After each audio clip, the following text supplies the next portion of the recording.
Je suis Arnaud Stern, servant du jeu de peindre. Je vais vous raconter un peu ce que c'est et aussi vous parler de moi-même, vous dire d'où je viens. Je suis né à Kassel, en Allemagne, en 1924. C'est là que s'est passée ma petite enfance. Et puis en 1933, à l'avènement d'Hitler, mes parents et moi, nous avons fui ce régime, nous avons émigré en France. Et depuis lors, donc, j'habite la France, je suis français, et c'est là que je travaille. C'est là que j'exerce ce métier de servant du jeu de peindre, pour lequel j'ai créé un lieu qui s'appelle le Clos-Lieu. Je vais donc vous raconter un peu ce qui s'est passé dans ma vie et qui explique peut-être aussi l'originalité de ce travail que j'accomplis depuis une soixantaine d'années.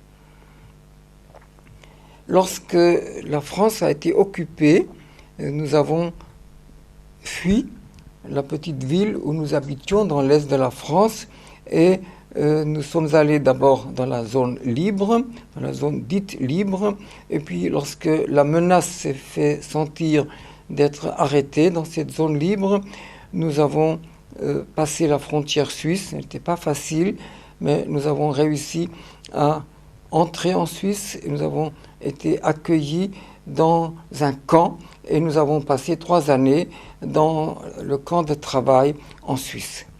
C'est lors de mon adolescence, donc j'avais entre 16 et 20 ans, et donc cela a remplacé le temps des études. Lorsque la guerre s'est terminée, nous avons été rapatriés, et lorsque je suis revenu en France, c'est sans avoir fait d'études, sans diplôme, sans idée d'avenir, sans aucune préparation à la vie active, la vie professionnelle. On m'a alors proposé un travail dans un foyer pour orphelins de guerre dans la région parisienne. J'ai accepté et je me suis trouvé là face à des enfants. Je n'avais aucune préparation, aucune habitude éducative, pédagogique. Et on m'a dit d'occuper les enfants. Il y avait très peu de choses, on ne disposait de rien. La France avait été pillée. Qu'est-ce que j'ai pu utiliser? Qu'est-ce que je pouvais offrir aux enfants? J'ai trouvé des bouts de crayon, il y avait du papier de récupération. J'ai fait dessiner les enfants. Et ça, évidemment, ça leur plaisait beaucoup. Et puis, très rapidement, on a fabriqué de la peinture. Et j'ai offert aux enfants l'occasion de peindre. Il fallait créer un lieu pour cela. Et les enfants étaient enthousiastes. C'était une aventure imprévue, extraordinaire.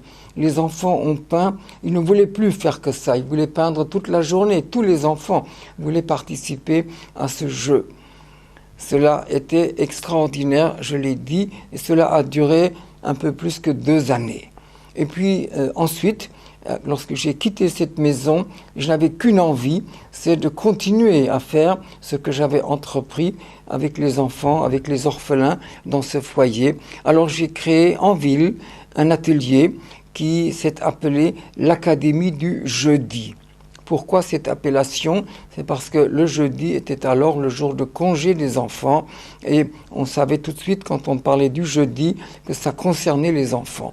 En vérité, j'y accueillais des enfants qui avaient le même âge que ceux de la maison d'enfants, mais très rapidement, j'ai compris que cela n'était pas limité à un certain âge, que ce n'était pas seulement des enfants entre 5 et 15 ans, mais que d'ailleurs les enfants ont grandi, ont dépassé cette limite, que c'est accessible et agréable à des personnes bien au-delà de cet âge.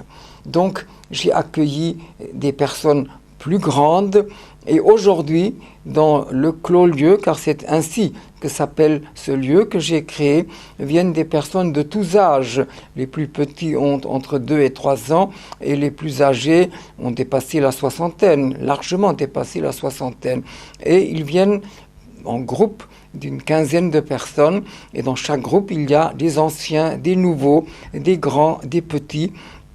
Et c'est ainsi que cela doit être, bien sûr. Ce ne sont pas des classes, ce ne sont pas des catégories, mais au contraire, des gens venus d'un peu partout qui se retrouvent régulièrement, chaque semaine, une fois par semaine, et qui vivent ensemble ce qui s'appelle le jeu de peindre. Le jeu de peindre que j'oppose à l'art de peindre. L'art de peindre appartient aux artistes. Le jeu de peindre appartient à tous les autres. Chacun est capable de jouer dans le clos-lieu. Chacun est capable de pratiquer le jeu de peindre. Il n'y a pas de don pour cela et il n'y a pas de personnes handicapées ou empêchées. C'est vraiment un plaisir que l'on peut offrir, que l'on peut proposer à chacun.